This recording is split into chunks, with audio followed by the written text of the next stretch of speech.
Deep under the burning sands of modern-day Iraq, a team of workers uncovered something that was never supposed to see the light of day. It was a simple stone tablet, buried beneath the ruins of a palace that had been destroyed twice. For over 2,000 years, this object sat in total darkness while empires rose and fell above it. Now, it has emerged into a world that might not be ready for what it says. How could a single piece of clay challenge the history of two global religions? The air in the Mosul region is thick with heat and the smell of ancient dust. This area was once the heart of the Assyrian Empire. It was a place of kings, wars, and massive libraries. In the mid-20th century, and again in more recent years, archaeologists began digging into the mounds of earth that cover the city of Nineveh. They expected to find gold or maybe statues of winged bulls. Instead, they found a small, rectangular piece of baked clay covered in tiny, sharp marks. At first, it looked like any other record of a king's taxes or a list of grain supplies. But when the dust was brushed away, the scholars realized the writing was older than the layers of earth surrounding it. This artifact dates back roughly 2,600 years. It comes from a time when the world was changing fast. The Assyrians were the most powerful people on earth, and they kept records of everything. They wrote down their dreams, their laws, and most importantly, their encounters with other cultures. This specific tablet was found in a section of the ruins that had been sealed off by a massive fire. The heat of that fire actually worked like an oven, baking the clay and making it harder than stone. It preserved a message that was meant to be lost forever. When the translation began, the tension in the room was visible. The words on the tablet didn't talk about Assyrian gods. Instead, they described a specific event and a specific set of people that appear in both the Bible and the Quran. But there was a problem. The details on this tablet did not match the traditional stories many grew up hearing. It spoke of a group of people who practiced a faith that looked remarkably like early Christianity, but they were living centuries before Jesus was even born. The find was kept quiet for a long time. People in power knew that if this information got out, it would cause a massive stir. It wasn't just about history anymore. It was about the very foundation of how we understand the Middle East. The tablet was moved from the dig site to a secure location, away from the prying eyes of the public. Scientists were brought in to verify its age, hoping perhaps that it was a fake. But the carbon dating and the mineral analysis all pointed to the same conclusion. This thing was real. And as the translation moved into the final lines, the researchers realized they were looking at a bridge between two worlds that everyone thought were separate. The walls of Nineveh do not just hold stones, they hold secrets that have been compressed by the weight of centuries. To understand why this tablet is so dangerous, you have to understand the ground it came from. In archaeology, the deeper you dig, the further back in time you go. But sometimes, the layers get mixed. A war or an earthquake can shove the past into the present. When the researchers cleared the debris near the palace of Sennacherib, they found that this tablet was sitting in a layer of ash that dated exactly to the fall of the empire. It was as if someone had tried to hide it in the middle of a disaster. The writing on the clay is in cuneiform. This is one of the oldest forms of writing in human history. It uses wedge-shaped marks pressed into wet clay. It is incredibly difficult to read, and only a few hundred people in the world can truly understand it. As the translators worked through the night, they realized they weren't looking at a myth. They were looking at a witness report. The tablet describes a group of monotheists, people who believed in only one god, living right in the middle of a city that worshipped many gods. This small community held beliefs that perfectly mirror the teachings of the early church, yet they were written down 600 years before the New Testament existed. This creates a massive problem for historians. For a long time, the narrative was simple. The ancient world was pagan, then came the Jews, then the Christians, and then Islam. It was a straight line. But this artifact suggests the line is actually a circle. It shows that the hidden science of these ancient religions was being shared and practiced much earlier than we thought. The tablet mentions a prophet of the West who would bring a message of light. In the Bible, this sounds like the coming of Christ. In the Quran, it aligns with the stories of the prophets sent to every nation. But there is a twist. The tablet says this group was protected by the Assyrian kings themselves. This contradicts almost everything we know about that era. The Assyrians were known for being brutal and unforgiving. Why would they protect a small group of outsiders who refused to bow to their idols? The text hints at a secret knowledge this group possessed, a way of understanding the stars and the earth that the kings found valuable. It suggests that religion wasn't just about prayer, it was about power and survival. As the team dug further into the records, they found that this wasn't the only tablet of its kind. There were references to a golden box that contained more writings. The location of that box remains a mystery, but the implications are already shaking the foundations of modern religious studies.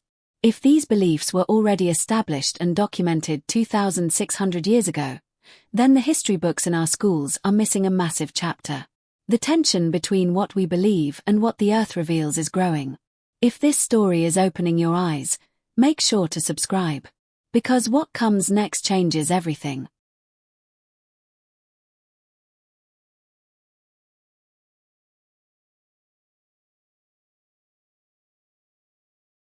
When an object this controversial appears, the first reaction is always doubt. People want to believe it is a clever trick. After all, if this tablet is real, it means our timeline of faith is wrong.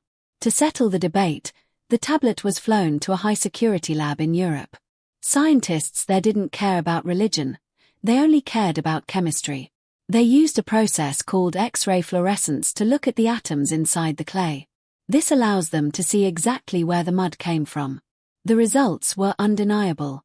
The chemical signature matched the riverbeds of the Tigris from the 7th century BCE. It wasn't just ancient, it was local to Nineveh. The physical state of the tablet told an even more incredible story. Under a powerful microscope, researchers found microscopic traces of blue pigment in the grooves of the writing. This blue wasn't just paint. It was ground-up lapis lazuli, a semi-precious stone that was more valuable than gold in the ancient world. Only the most sacred texts were treated this way. The people who made this tablet didn't just want to record information, they wanted to honor it. They treated these words like a divine treasure. This level of care suggests that the message on the clay was considered a direct communication from the Creator. But the science went deeper. Using 3D scanning, engineers looked at the seal on the back of the tablet. Every official document in the ancient world had a seal, like a modern signature. This seal didn't belong to a king. It belonged to a high priest who served a god described only as the Eternal One. In the Bible, this title is used for the God of Israel. In the Quran, it is one of the names of Allah. The fact that this seal existed 600 years before the time of Jesus and over 1,000 years before the Prophet Muhammad suggests a bridge that spans the entire history of the Middle East. The science of the writing itself was the biggest shock. The grammar used on this tablet is a very rare form of High Aramaic. This is the same language that scholars say Jesus spoke. But this version was much older and more complex. It contained scientific descriptions of the solar system that shouldn't have been known at the time. It spoke of circles in the heavens and the weight of the wind. These are concepts that modern physics only confirmed recently. It makes you wonder, who were these people, and how did they know things that the rest of the world had forgotten? As the lab reports came back, the geopolitical tension began to rise. Governments in the region started asking questions. They realized that if this tablet was published, it would change how millions of people viewed their own history. It would show that the roots of these faiths are much more connected than we ever imagined.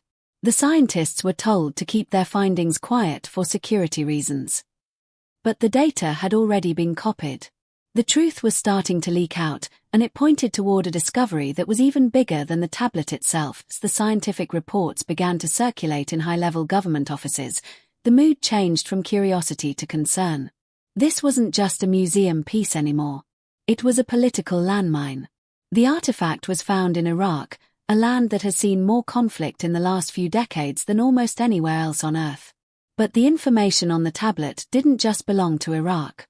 It touched the very heart of the Vatican and the major centers of Islamic scholarship in Cairo and Riyadh. For the first time in history, a single piece of clay was forcing world leaders to look at the same ancient map. The tension comes from the way the tablet describes the people of the book. In modern times, we often see a hard line between the history of the Bible and the history of the Quran. But this 2,600-year-old text suggests that the ancestors of both faiths were working together in the shadow of the Assyrian palaces. It describes a shared library where the secrets of the universe were kept by a council of elders. These elders didn't call themselves Christians or Muslims, they called themselves the Preservers. They believed their job was to keep the original message of the Creator safe until the world was ready to hear it. In the world of geopolitics, history is often used to claim land and power. If a group can prove they were there first, they have a stronger argument. This tablet confuses everyone's argument because it shows a shared heritage. Intelligence agencies from several countries began monitoring the archaeologists involved in the project. There were reports of private collectors offering millions of dollars to take the tablet into a private basement where it would never be seen again. Some feared that if the public knew the origins of their faiths were so tightly woven together, it might undermine the strict divisions that keep certain political systems in place. Behind closed doors, religious scholars were brought in to consult with government officials. They sat in quiet rooms, looking at photos of the cuneiform script. One scholar noted that the tablet mentions a house of wisdom that was built long before the famous one in Baghdad. This house was said to contain the science of the soul and the mathematics of the heavens. The tablet claims that this knowledge was handed down from a time before the Great Flood. It suggests that what we call modern science might actually be a rediscovery of things these ancient people already understood perfectly. The pressure to hide the tablet grew every day. Some argued that the world was too divided to handle this truth. They said it would cause riots or religious wars. Others argued that it was the only thing that could actually bring peace, by proving that everyone comes from the same source. While the politicians debated, the tablet remained under heavy guard. But as we have seen throughout history, you cannot keep a secret this big buried forever. The preservers mentioned in the text left more than just one tablet behind. They left a trail. If this investigation is making you rethink what you know about history, consider joining our community. We are just scratching the surface of what lies beneath the sand. The small clay tablet was not a lonely messenger. In the final lines of the translation, the scribe mentions a specific location, a vault of the deep earth where the rest of the records were kept. This sent a shock through the archaeological community. It meant that the tablet found in Nineveh was just a key. It was an invitation to find a much larger library. This hidden archive is described as a place where the history of all the prophets was kept, long before their stories were ever written into the books we know today. Finding this archive is the ultimate goal, but it is also a race against time. The region where Nineveh once stood has been a war zone for years. Heavy machinery, tunnels, and even modern explosives have shifted the ground. The secret vault could be anywhere under the modern city of Mosul. But the tablet gives a clue. It mentions a shadow that falls from the Great Gate at the spring equinox. This is a mathematical marker. It shows that the people who built this vault understood the movement of the earth and the sun with incredible precision. This kind of hidden science is what makes the discovery so intense. We usually think of ancient people as simple, but the tablet suggests they were masters of geometry and astronomy. They used these sciences to hide their most important truths. They knew that empires would rise and try to destroy their records, so they built their libraries deep enough to survive the fire and the sword. The tablet says this archive contains the original covenant, a document that describes a single path for all humanity. The search for the archive has become a quiet geopolitical game. Satellite images are being used to look for hollow spaces beneath the ruins. Some say that a few private groups have already tried to dig in secret. They are looking for the golden box mentioned in the earlier texts. If that box contains more writings, it could fill in the gaps of history that have caused centuries of conflict. It could show that the differences between the major religions are actually much smaller than we are told. But the earth does not give up its secrets easily. Every time a new piece of the puzzle is found, it seems to bring more questions. The tablet mentions that the archive is protected by the weight of the mountain. This could be a literal mountain or a metaphor for a massive stone seal. Either way, the pressure is mounting. The researchers know that they are close to something that could change the world's power balance. Whoever controls the original covenant controls the narrative of history itself. As the sun sets over the ruins of Nineveh, the shadows stretch long across the dust. Somewhere beneath those shadows, a library of the ancient world is waiting. It has survived 2,600 years of silence. It has watched empires crumble and new ones take their place. The question is no longer if the archive exists, but who will find it first, and what they will do with the truth once they have it in their hands. The final lines of the tablet do not speak of war or kings. They speak of a bridge. As the translation reached its conclusion, the researchers found a series of instructions that seemed more like a scientific formula than a religious prayer.